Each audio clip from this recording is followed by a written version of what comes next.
Hello and welcome to the Tokyo Living Podcast. My name is Alana and I'm going to be your guest host for this very special 100th episode. We're going to pair this amazing achievement with another great one, the 10-year anniversary of Club 360. Now today I have with me the co-owners of this superb establishment, my husband Sam Gilbert and my brother Nathan Schmid. Welcome guys. Hello, thank you for stepping up again for the guest host role. Oh, not like I had a choice, but yes, of course. So I would like to start with just a little bit of background of you both. In our previous episode, Sam did talk a lot about himself, so maybe he doesn't need to put that much detail in this one. But how about you, Nathan? Let's start with you. Well, it's a long background in Japan, as you know. I've been here 19 years. Came in 2004, and like a lot of people, I sort of came on a whim. I wasn't really planning on coming to Japan. I didn't know much about Japan. At the time, I was looking at working in the fitness industry overseas. I had a job offer in the US, but my partner at the time's visa fell through for that, so I sort of wasn't sure what to do. And then a friend of mine who I went to university and school with, Brad, was actually out in Japan working as a personal trainer. And in fact, he was probably one of the first personal trainers in Japan. He had established a contract with Gold's Gym to be able to bring clients in there.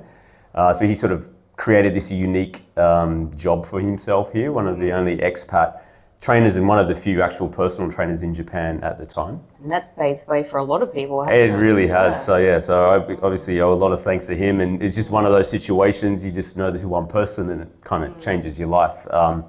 So he said he had some extra clients, why don't you come and give it a shot? I knew nothing about Japan, didn't know the language, didn't know much about the country at all, but decided to, be a bit adventurous and come over. Came in, summer of 2004 was like one of the hottest summers on record, super tough, living in a guest house, had a few clients, it was quite challenging, and then a few months later, Brad had decided to leave. So I had the opportunity to stay on and take on his clients, which made me pretty busy, or go back home, and I decided to stay. And then, basically I was working in the fitness industry, both training people at their houses, doing sessions in the park, doing that contract with Gold's Gym. So basically running all around Tokyo, personal training, doing classes. I was here on a working holiday visa, and then a student visa. So after a few years, I had to make the decision whether or not, I was going to make Japan my home. And to do that, I was going to have to make some pretty big changes. So at the time, decided I did want to do that. So established a company which essentially sponsored myself so I could stay on in Japan in 2007. Shortly after that, I met my now wife, Mickey, in 2007 as well, and definitely from there decided, okay, Japan's a place I wanted to be. Continued to work as a trainer, obviously had our ups and downs, financial crisis, earthquake. During that time was super lucky to have friends and family come and work with me. So best friend Clinton came first, then my elder sister Claudine, and then of course baby sister Lani came to work with me, and that was really special for me to be able to share sort of my experiences in Japan, both professionally and personally, with family and friends. So that was really cool. But also, always knew that if I was going to stay here, I wanted to establish a business, have a proper foothold, and progress in my career as if I lived in Australia. Well, you actually created a lot of good opportunities for us before you even opened Club 360 with Tokyo Fitness. So, I mean, you talked before about you meet that one person that completely changes your life. But for me, that was actually you. It was my brother, because you're the one that brought me over here. Yeah. No, totally. And I think that's a really cool thing about Japan. We're all here and come from different parts of the world, or people born here. But in Tokyo in particular, we're just sort of all in this same sort of melting pot of people with different experience, and that can create opportunities. It's tough, but it can create opportunities for other people. So in hindsight, being sort of almost forced to start that company allowed us to sort of establish the company now. It allowed me to sponsor a visa, allowed me to meet my wife because I wouldn't have stayed, and looking back, it all worked out for the best. Fast forward to now, obviously, we opened this Club 360 10 years ago. I have 2 kids, 2 girls, still basically doing the same thing, but on a grander scale in terms of now we have a team of people and get to share, our passion for health and fitness with more people. I still love Australia, still love going back for holidays every year, but definitely, very settled in Japan and going to be here for a long time. Yeah, Japan's your home. Definitely. Yeah. Great home, great place to be. Yeah, definitely. We can all attest to that. And how about you, Sam?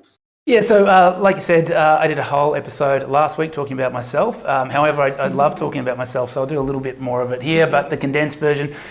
So I originally came out to Japan after I finished high school. I lived for 5 months in Kochi, in Shikoku, and was basically training full time, sort of training 3 times a day, 6 days a week. I was sort of 18 at the time, so it was a pretty hardcore experience, but learned a lot, developed a lot physically, and also it was a big sort of mental toughening experience for me as well.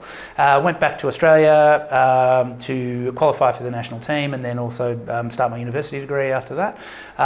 Did my 4-year degree, my bachelor's in physiotherapy, and during that time represented Australia in 2 world championships, and then also had 2 full knee reconstructions. And at that point, I didn't know how much longer I'd have in my competitive career, and I figured I could do physio for the rest of my life, but I only had this window to try and achieve my goal, which was to be world champion. And I decided to come out to Japan again straight after university. I lived for 10 months in Fukuoka, in Kochi, on another sort of sponsorship agreement with karate. Always had the goal of coming to Tokyo. I just liked the idea of Tokyo being this massive metropolis and a very exciting place. My childhood hero was still competing and still training here, at Tsukamoto-san, who I talked about on the last episode. And there was a potential opportunity for me to work as a physio while I was out here. So I was in contact with the owners of Tokyo Physio during that time, and was lucky enough to be offered a position at that clinic. And I was coming to Tokyo to compete in the All Japan Championship at the end of 2005 anyway. So I basically came here for the tournament and stayed, and haven't left. And so I was working at Tokyo Physio for 7 years while I was seeing out my competitive career. At that time, got to know Nathan, and then we can sort of talk about how the business started. But at that point, I retired from competition, and we'd met by that stage through Nathan. This is getting a very complicated, convoluted story. But we decided we wanted to stay in Japan as well. So it sort of made sense for us to try and find somewhere where we can combine all the different disciplines and do what we've done. Retired from competition in 2011 after the 10th World Championships. And I've continued to have a keen interest in martial arts, coaching kids karate, practicing more boxing and kickboxing since my retirement, and more recently getting into Brazilian Jiu-Jitsu. And as you know, I'm married with 3 kids, and like Nathan, we've sort of built a life for ourselves here in Japan. Yeah. So then you did say before, we can talk about how you first opened Club 360. So let's talk about where the idea actually happened and came from. Yeah, well, I guess it was sort of a seed that was planted a long time ago. I'm sure Sam and I, from through different ways, we'd always both wanted to have a business, and whether it's in Japan or somewhere else, we definitely knew we wanted to be in the fitness industry. And for me, when I made the decision to stay here long term, I only wanted to do that if I could open my own business here. So in 2007, established the KK company Tokyo Fitness, and the idea was to open a gym. We're going to do some very small classes and have one room for massage. I teamed up with some clients of mine who were really good at advising me. One person in particular, Bruce. He helped me create a business plan. I didn't really know anything about that. Learn how to create a plan to to raise capital, and I sort of approached a lot of my clients for some capital, and a few people were kind enough to agree and sort of believed in the concept. So we were sort of working towards opening something in 2008. Finally got a landlord to agree on a space. Halfway through negotiating, Bruce came up to me and said, "Hey," he's in the financial industry. There's about to be a big financial crisis, and 95% of my clients at that time were in the financial industry. He said, "You're going to be affected. I think you need to pull out of this deal." And it was so hard to get that deal. I really didn't want to, but also knew that he knew a lot more about that stuff than I did. Yeah. And looking back now, it was the best decision that was sort of forced upon me. The space wasn't as good. Hadn't sort of met Sam at that time, so the concept wasn't as good. It was more expensive. The area wasn't as good. We were just kind of desperate. And the real estate market was quite tough at the time. So not doing that was huge, although it was very disappointing at the time. So I just went back to doing what I do. And as I said, with the help of yourself and other people, and then getting closer with Sam, who started doing some personal training with us as well. Just starting to get back to building up, doing what we know. Of course, then the earthquake came, another setback, probably a bigger setback in terms of losing clients. But because we didn't have any overheads, we were able to continue on. But at that time, when Sam, I think basically when you guys got married, soon, we really started talking more about the benefits of doing a full 360 so they come to approach to it. And I think Sam and I are unique in some ways in terms of I'm a trainer, but very into sort of the rehabilitation side as well, because I knew that was a big setback for clients. If I just told them, do this and run and do some bench press, and that was not going to get them the best results. And Sam is probably one of the few trainers that has a really good understanding, especially back at that time, about strength training. In my experience, a lot of physios just didn't really know that much about it. So it just really made sense for us to do everything together and create this kind of synergistic, seamless approach where people who come to us can sort of pick and choose what they do, but have like a full range of care. And so that's when we really started getting excited about the idea of doing 360. Again, the name came from club, as in we wanted a community, creating a community out here, something we're really proud of. We wanted to really solidify that in the name. The club 360 being a 360-degree scope of service. So we started obviously dreaming very hard. And one of the only positives after the earthquake was the real estate market took a bit of a dive. They became much more desperate and had agreed to loan us a place or rent us a place that we never would have gotten previously. A bigger space, a better space, better location, much bigger than we'd even sort of imagined and that we were ready to take on. So again, we had to take a leap for that. But it was a simple decision, although it was a big decision. I don't think either of us are big risk takers. It was a big decision as in it was a lot more expensive. Fit out was more, everything about it was more risky. But at the same time, it was just so perfect to do what we wanted to do. And again, it's one of those things in hindsight, it was the best thing we ever did. So all those spaces we got knocked back on in a seminar, saw 100 spaces, being foreigners, being a gym, it was almost impossible. Yeah. But again, all those rejections led to this one sort of perfect space. Then we built the business from there, grew the team, got a great team together, and then opened our second place here in 2020. Again, not risk takers. It took us a long time to find the right spots, a couple of years of searching actually, to find the right space, the right location, to have the right team in place to do it. And then, came coronavirus. So it's just been one big thing after another. Financial crisis, earthquakes, coronavirus. We've been through it all. We've been through it all, but, I think we have found ways to get the positiveness out of it. And I'm sure coronavirus will look back in a couple of years as another thing that awful at the time, but there was some good positives that came out of for our business. Is there anything you want to add, Sam?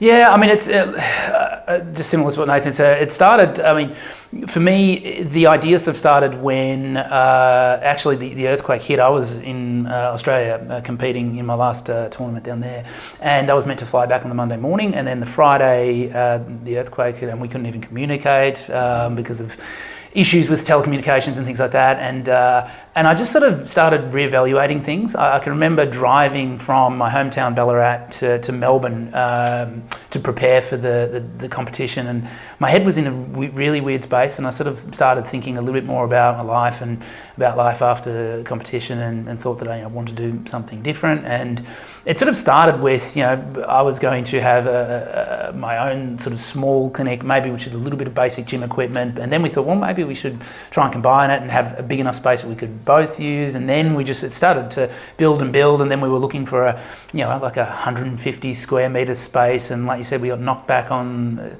a few locations, and then all of a sudden this behemoth factory size space in a basement in Motahazabu came up, and it's like, we probably can't do this, but we really, really should. And it's like I said, it was the best thing that could have happened to us. And it was a risk, but it was a risk that sort of felt right at the time. Yeah, I mean, we've one of the questions that I get asked all the time is, how hard was it to open a business in Japan, especially being foreigners? And you were saying before that it was difficult, but can you get a little bit more specific as into what were the challenges that did come up? Well, I mean, opening a business is actually quite easy. It's a bit of paperwork, a lawyer that knows what he's doing, a few $1,000s, and you can open a business. So, and that's a limited liability company. It's not very complicated, but that's probably the easiest part of the whole process. But saying opening a business, depending on the business, but for our business, the number one challenge was space.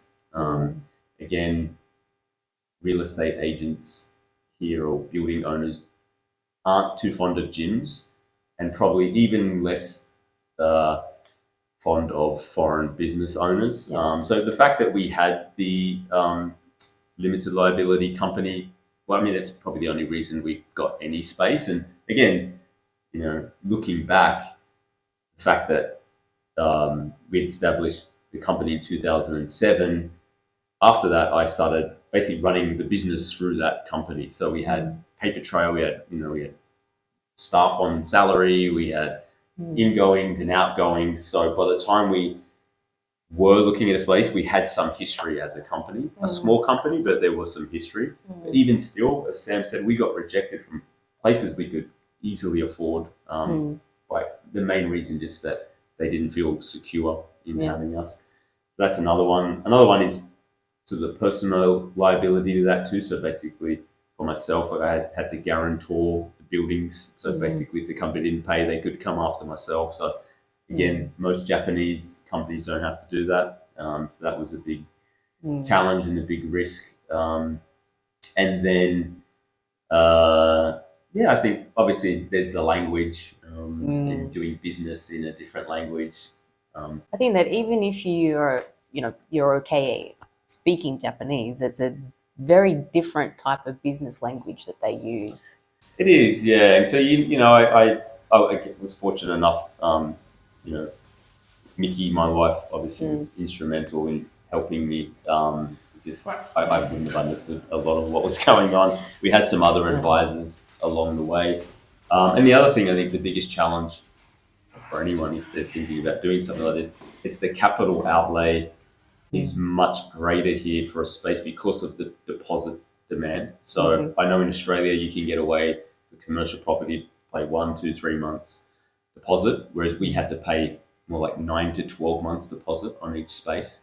So basically half of your capital is gone just securing the space. And then of course you've got the building.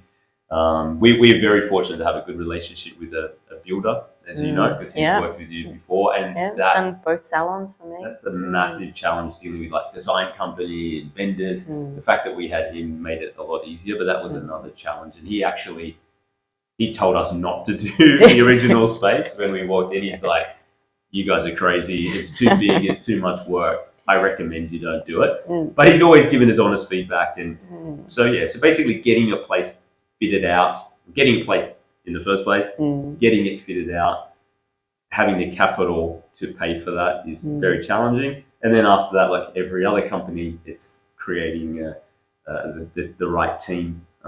So hiring, we're in a foreign country. There's not as many English-speaking trainers here, of course. We also need some bilingual people, makes it extra challenging. So staffing is obviously the other big challenge that we faced. Yeah. I think starting off, it was some of the things that you don't think about, like with the building, because we were on a very tight budget, money-wise and time-wise. We needed to get it finished to get clients in the door, because as soon as we got the keys, our sort of rent time started. And there were little things like the sprinkler system. When they initially evaluated, we had a built-in sprinkler system. We had air cons, and that was originally going to save us a lot of money until we figured out that it didn't work. And so they had to play, and that's whatever it was, 3 or 4 million yen, which to us at the time was a big chunk of the little bit of extra that we had, and so that little things like that were super stressful. So the sprinkler systems worked, but because we had changed the layout, they needed to be in certain positions, and we had to refit the door. I think it was 4. But they quoted 5 million yen. But again, our friend, the builder, negotiated for us and got it down to about 3.5. But that was basically like a big chunk of our equipment capex out the door. Something we would never, especially we were in a basement. Things we never think.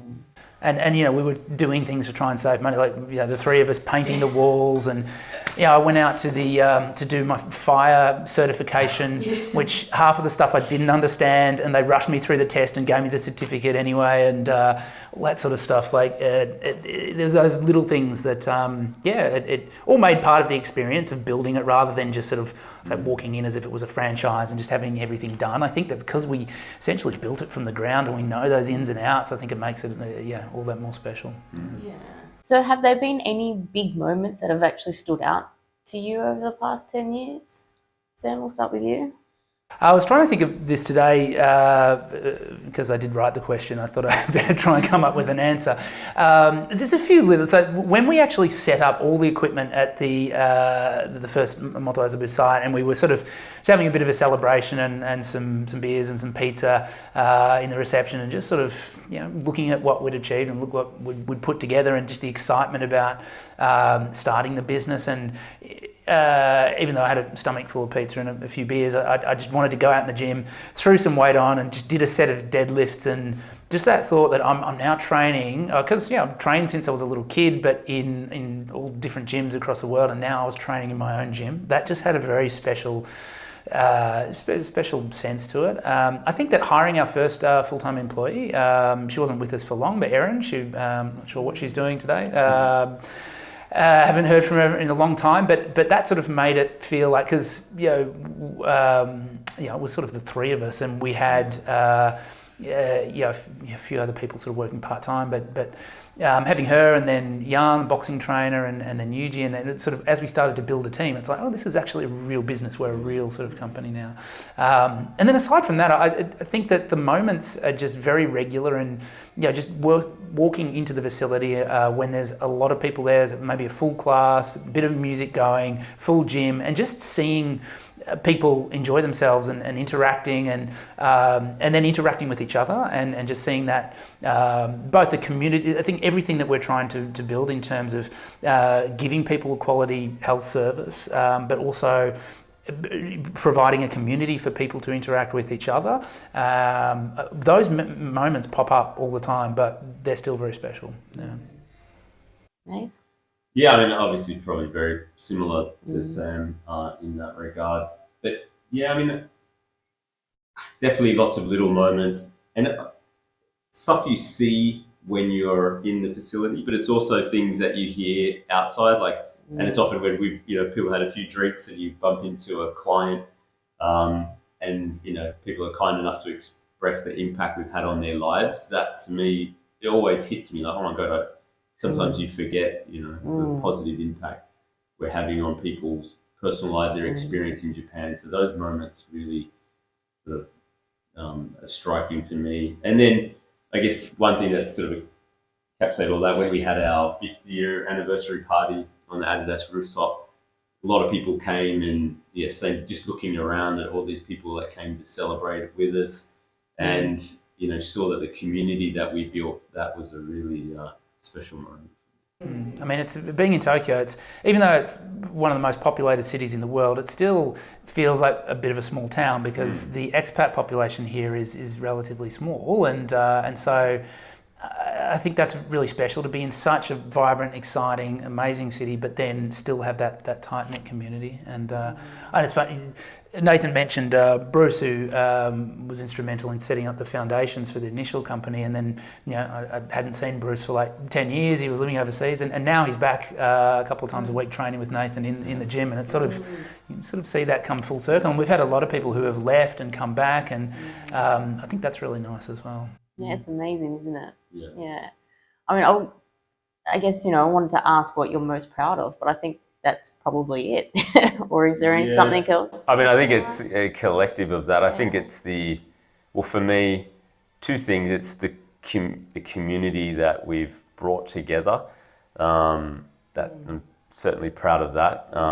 And that started, way back when we started doing those classes in the park, in those cold mornings, yourself out there, going out for coffee with clients afterwards, and then just gradually building on that. That's been super special to me. Other thing that I'm most proud of is, one thing that I didn't have personally when I came here was a community of other trainers and therapists. Sam and I would refer to each other, and I didn't have anyone to learn from. I didn't have anybody to just talk about stuff until when you came in Clinton. We didn't really. I felt like a lot of people come to Japan, and I was feeling it a bit too, when your career can be a bit stagnant. You come here because you love the country, you love the people, but sometimes you can put your career on a back step. And I think one of the things that I'm proud of, and one of the things that always important for us, is to create a place where trainers and practitioners can come and actually further their career, actually learn more, get more experience, and create an environment that's all about furthering people's career. I think that's something that I'm really proud of. What about you, Sam? Yeah, I mean, all the same stuff. I guess from a professional and a technical perspective, having the trust of medical practitioners in terms of their referrals, and that's really important to me as well, as a healthcare provider. The networks that we've built through relationships, but also through the quality service that we provide. And we've had we'll have to do this again soon now that the COVID has settled somewhat. But we had a couple of events where we had a number of doctors, both within our network but also outside, that we were able to bring in and do a networking and information night where we did a few presentations. We had some doctors do presentations, and just seeing the community that was sort of built in terms of our customers, but also the community that we've built in terms of the medical practitioners and providers that we refer to and accept referrals from. It's that is a really important thing for me, and something that I'm proud of. Yeah. And so are there any challenges that you face now? So I know there was challenges in the beginning, but what are the main challenges that you feel like 10 years down the track? There's always challenges, and you never know what's going to come up if the last 10 years have taught us anything. So I think for us, the main challenge is just to make sure we're always growing, and growing in the right way. We don't want to plateau, we don't want to be stagnant, but we don't want to grow in a way that doesn't align with our beliefs and what we stand for. So for me, I think the greatest challenge now is how to take those next steps, how to make sure we continue to build a community, continue to build a team, but progress towards our goal of having the biggest and best sort of health and fitness business in all of Asia. So the challenge is to make sure we're always being honest with ourselves and trying to make sure we're always progressing. Yeah, I think that staffing has been the biggest challenge. I mean, like Nathan said, it's difficult to find quality English-speaking health professionals that either are out here or willing to come out here. It's difficult to keep people because generally the people that want to come out to a place like Japan, that they might have that travel bug that they want to travel to other places, or they're just doing it for a couple of years. It's pretty rare that you find someone that really wants to make this their home unless they have family, that meet a partner and decide to stay. So that's a really difficult part. And also just the management of staff, that's not something Nathan and I, ever experienced before. Really, it's not something that we were trained in. I didn't do anything in terms of even basic business management through my physiotherapy degree, which is often talked about as one of the weaknesses of studying a specific technical skill like physiotherapy. But I never learned anything business-wise, and I certainly didn't learn anything about managing staff. And so having a team of quite diverse backgrounds, which is, I think, is a fantastic thing to have. We've got people from all over the world, but different cultures and different backgrounds make for different ways of communication, and that's not always easy to manage. So I think that's been a real challenge, is trying to get a team of such diverse people working together, and it's something that we continue to have as a challenge every day. But it's something that we learn a lot from as well, and I learn about people and about dealing with people every day, and it's something that I'm still trying to get better at. Yeah. I feel like that in most businesses, it's always more difficult with staff, either management of the people that you already have within or who to bring in. And, I know that even with my business, when I interview someone, not only do I see them, but I get them to work alongside the other girls so they can feel the atmosphere, and then we can get, a better sense of them as well, because it's so important for a team to be harmonious, and it doesn't always happen, but yeah, it's always challenging. So I think you guys have done a great job here, though. Most people have a smile on their face anyway. But going on, you touched before about how wonderful it is that you have created a bit of a community here, of places where people can come not only to get fit but to help feel better about themselves. They also form relationships with others that come to the gym too. But how would you like Club 360 to be perceived within the community? I think I would like us to be perceived as a place where people can come and trust that they're going to get the very best of us, the best service we can offer, the best atmosphere we can provide, and that's a big one for me. Creating a standard across the board where people just would recommend us confidently, say, hey, go to Club 360. They'll look after you no matter what service they're coming to do.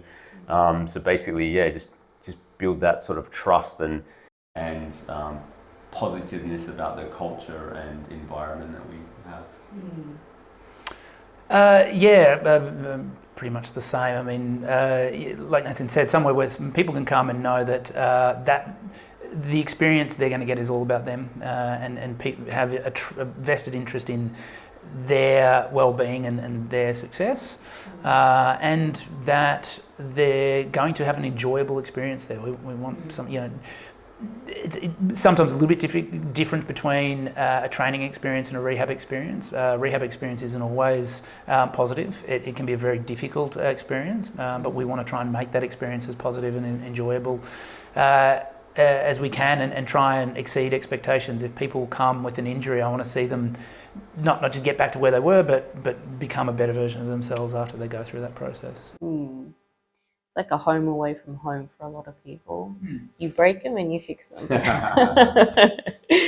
That's where the 360 comes in. So what about the future of the business? Is there any plans that you have with the next few years or even further down the track that you have? Yeah, I guess I've talked about this before when we were sort of talking about the academy. For both of us, I think our 20s or the time before Club 360 was like one-to-one, or us teaching a group of people and our influence on their health being directly that based upon that interaction. Then we've opened Club 360, we've developed a team where we can scale that influence by having other people work with us, and our influence on people's health is passed on to their clients. And then going forward, we're both in our 40s, at slightly different stages of our 40s. And Club 360 is now 10 years old. I think it's time for us to really sort of push to the next stage and try and scale our effect, try and scale our influence on people's health through education of other health practitioners, through education to companies about how they can manage their employees' health. And then now that again things have settled COVID-wise, trying to increase our footprint in terms of Club 360 and hopefully opening up other facilities in the future. Yeah. And I mean, is there anything else that I missed today, or anything that you want to get out to anybody who's listening today? Well, I would just like to thank everyone that has been a part of this journey. There have been so many people. I guess first and foremost, the customers that have used our service, and every interaction I have with a client allows me to grow as a person, to learn, but also to find that satisfaction in our job. Most people that get into healthcare, and definitely the people that we have on our team, we're motivated by the outcomes that we see in our clients and being able to positively impact their health. And so everyone that's given us the opportunity to do that, and by doing so allowed us to grow the business, we'd really like to say thank you to the staff equally. We've had a lot of staff who've come and gone over the journey, and like I said, it is difficult to retain people because of the nature being a expat business in a non-English speaking country. But we've had a lot of great practitioners come and work with us, and even those who have been here a short period of time have made an impact, and again allowed us to learn. And then all the other businesses that have helped, because Tokyo is such a tight-knit expat community.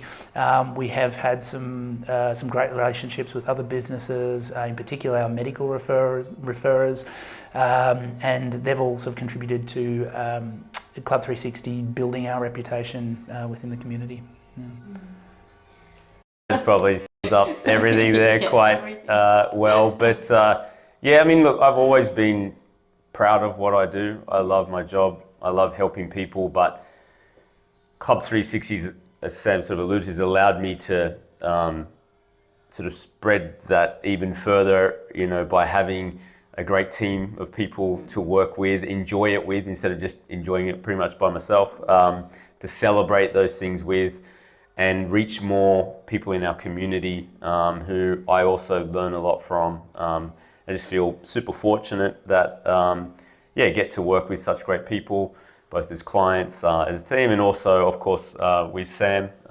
They've always been, I think one thing that's made Club 360 such a success is we're always well aligned with our vision, what we want to do. Of course, we may have different opinions about things, but our sort of ship's always sailing in the same direction, and that makes work easy and enjoyable, and creating something with somebody else and with a team of people with great clients is extremely fortunate. I'm just very happy with what we're doing. I just want to say I'm so proud of both of you. I mean, what you've done is absolutely amazing. You've created this safe space for not only your staff, but also for other people in the community. And I think that what you've done is just absolutely amazing. Yeah. And we wouldn't have been able to do it without you, and obviously, without Mickey. And we really appreciate all your support as well. Yeah, Mickey and I know that. Yeah, of course. Nothing without you guys. No, of course not. Well, thank you very much for your time today, and thank you for tuning in to the Tokyo Living podcast. If you'd like to find out more about Club 360, you can visit club360.jp, or you can visit one of their locations that's close to the tower or at Roppongi. And as this is the 100th episode of the podcast, I'd just like to thank the viewers and listeners that have tuned in for the last 2 years. This has been a fun little side project to do, and I've got to speak to some amazing people within this tight-knit Tokyo community and build on the relationships that I've had and make a lot of new relationships as well. So yeah, thank you to the guests that have come on and shared your valuable time and your knowledge, and look forward to providing some great content going forward and having some more great guests on the show. So yeah, thanks again to the viewers and listeners, and also to our guests.